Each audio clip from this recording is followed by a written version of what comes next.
Ever feel like there's this invisible language of money that some people just get? And maybe you're still trying to find the dictionary? If you've ever wondered about those big financial words like credit and debt and how they truly shape your life, you're in exactly the right place. Welcome to Money Deconstructed. I'm so glad you're here. Today, we're going to pull back the curtain on two of the most powerful forces in your financial world, credit and debt. Think of this as a friendly chat, just you and me, figuring things out together. Because understanding these isn't about being a financial wizard. It's about unlocking a door to more choices, more freedom, and honestly, a lot less stress. So, let's start with a simple question. What if I told you that you already have access to a powerful tool, one that can help you achieve big goals, like buying a home, starting a business, or even just managing life's unexpected moments with a bit more ease? That tool, in essence, is credit. Now, the word credit can sometimes feel a bit formal, a bit bankish, right? But let's break it down. Imagine credit as access. It's the ability to borrow money or access goods or services with the understanding that you'll pay later. It's like someone saying, I trust you to pay this back, so here's the key. That key could unlock a student loan for your dream career, a mortgage for your first home, or even just a credit card that helps you manage your monthly expenses and build a positive financial track record. So, credit itself is this potential, this power to borrow. And what happens when you use that key, when you actually borrow that money or use that service? Well, that's where debt comes into the picture. Debt is simply the other side of the coin. It's the actual amount you owe. If credit is the ability to borrow, debt is the obligation to pay it back. It's the promise you've made. Think of it like this. A hardware store offers you a line of credit. That's the credit, the potential to buy tools. You go in and buy a hammer and some nails using that line of credit. The cost of that hammer and nails. That's your debt. The store trusts you'll pay them back for those specific items. It's not scary. It's just a transaction. The power was in having the access. The responsibility is in settling the bill. So often, we hear debt and immediately think of something negative, something heavy. And yes, unmanaged debt can absolutely feel that way.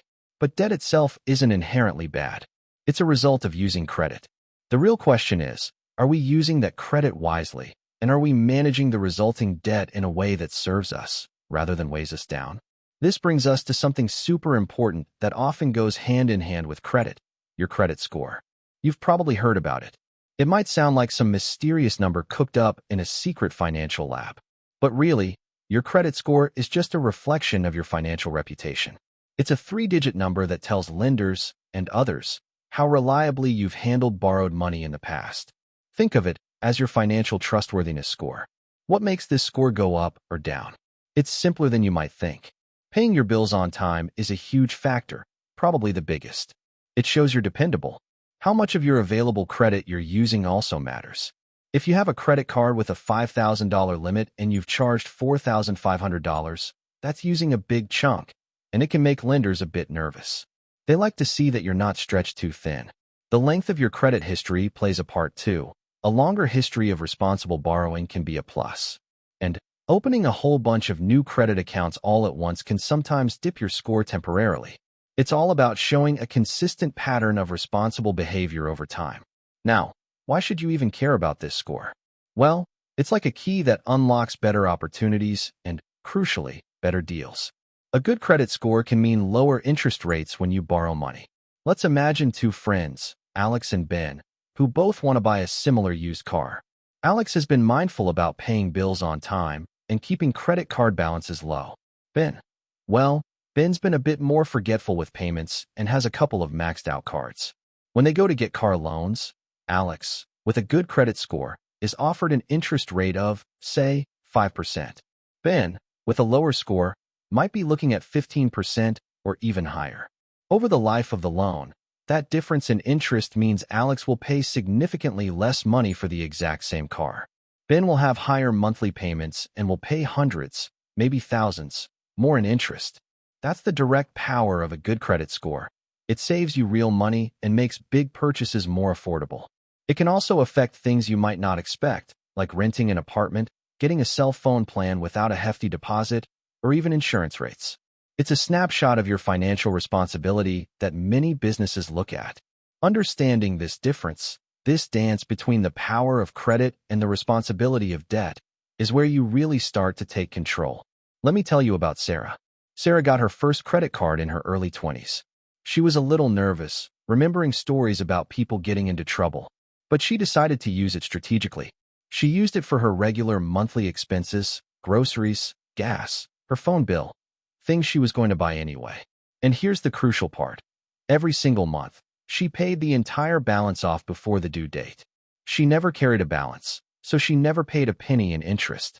Over a few years, she built up an excellent credit score. She also chose a card that gave her small rewards, like cashback on her purchases. It wasn't much at first, but it added up.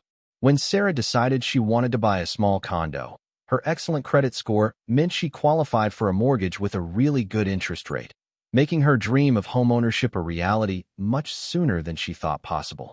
Sarah used credit as a tool, managed the resulting, temporary, debt perfectly, and it propelled her forward. If stories like Sarah's, and these kinds of insights into how money really works, are helping you feel a bit more clear-headed and confident, I'd love for you to subscribe to Money Deconstructed. We're all about breaking these things down together, so you don't miss out on more ways to build your financial well-being.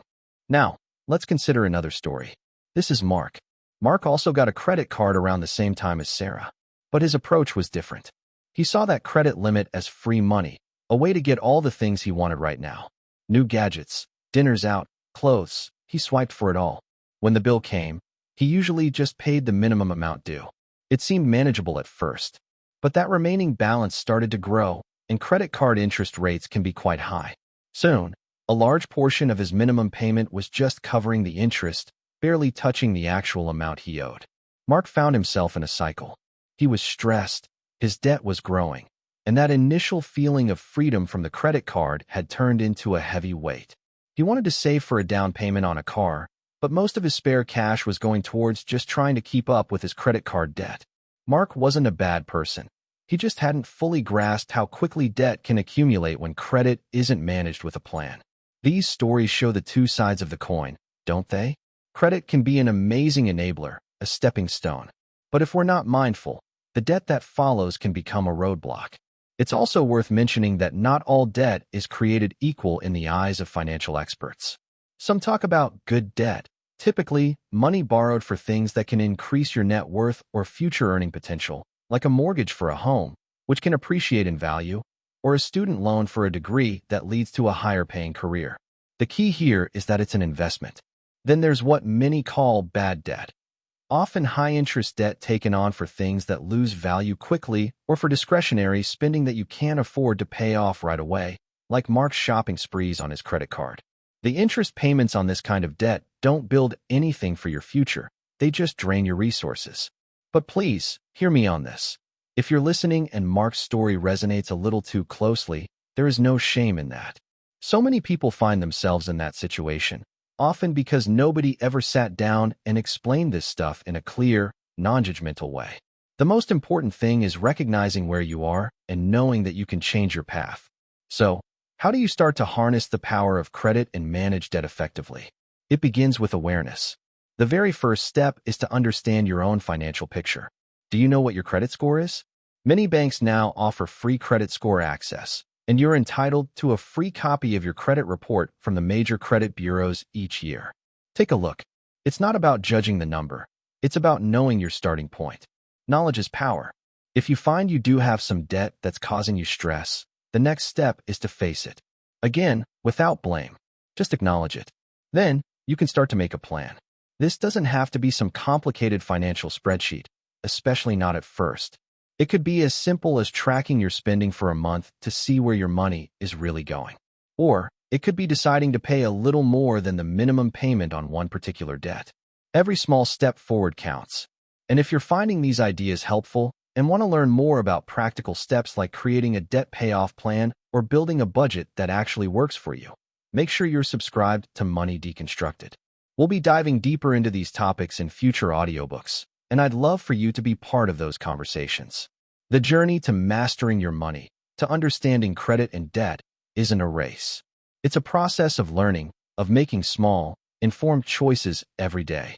It's about shifting your mindset from feeling like money happens to you to realizing that you are in the driver's seat. Credit, that power to borrow, is a valuable tool in your financial toolkit. When you understand it, when you respect it, it can help you build the life you want. Debt, the obligation that follows, is simply a part of that process. It's not something to fear, but something to manage with intention and wisdom. You have the ability to learn this. You have the capacity to make choices that will strengthen your financial well-being. It starts with conversations like this one, with seeking out knowledge, and with believing in your own ability to take control.